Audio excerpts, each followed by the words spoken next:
There was something strange about that candle. Every night, exactly at midnight, it lit itself. No matchstick, no lighter, no one near it. Just a tiny flame trembling in the dark. People in the village stopped talking about it years ago. Some called it cursed. Some called it a sign. But my grandmother once told me, not every flame burns to give light. Some flames burn because they're waiting for someone. At the time, I laughed. I wish I hadn't. I first saw the candle when I was 16. It stood inside an abandoned house near the forest edge, a place everyone avoided. The windows were broken. The roof creaked whenever the wind passed through. And the smell? Old wood, dust, and something burnt. My friends dared me to enter. So I did. At first, I saw nothing unusual, just old furniture covered in white sheets. Then I noticed it. A single candle on a wooden table, burning, perfectly still. No wind touched its flame. And the strangest thing? The candle looked half melted, but the wax never fell. I moved closer. The room suddenly became colder. Not normal cold, the kind that crawls into your chest. Then I heard it. A whisper, very soft. Don't let it die. I froze. I looked around. Nobody was there. My heartbeat became louder than the silence. And before I could move, the flame suddenly went out. Darkness swallowed the room. I ran home without looking back. That night, I couldn't sleep. Every time I closed my eyes, I saw smoke twisting in the dark. Just like this. Slow, alive, watching me. At exactly midnight, my bedroom lights flickered. Then I smelled burning wax. I turned slowly toward the corner of my room, and there it was, the same candle, burning quietly beside my window. I remember my throat going dry. I knew I had not brought it home, but somehow, it had followed me. Then the whisper returned, clearer this time. Please, don't let me disappear. The next morning, I went to my grandmother. I told her everything. For the first time in my life, she looked afraid. Real fear. Not the kind adults pretend. The kind that makes silence heavy. Then she told me a story nobody in the village talks about anymore. Years ago, there lived a man named Rahim. He was known for making candles by hand. But these were not ordinary candles.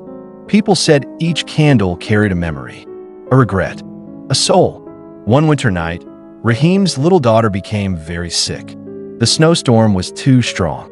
No doctor could reach their house. So Rahim stayed beside her all night, holding a candle in his hands. He prayed that as long as the flame survived, so would she. But before sunrise, the candle died, and so did she. After that night, Rahim disappeared. But villagers claimed that sometimes in the abandoned house, a candle still burned by itself. Waiting, I wanted to believe it was just a story. But every night after that, the candle appeared again, always at midnight, always burning silently. And each night, the whispers grew stronger. Sometimes I heard crying, sometimes footsteps, sometimes a child laughing softly somewhere behind me. I stopped sleeping. Dark circles formed under my eyes. My parents thought I was sick. Maybe I was. One night, I decided to stay awake and watch the candle carefully. Midnight arrived. The flame appeared.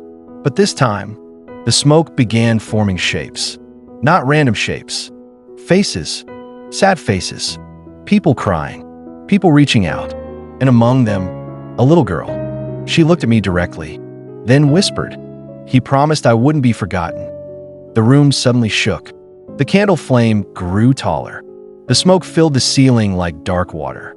Then I saw him, a shadow standing behind the girl.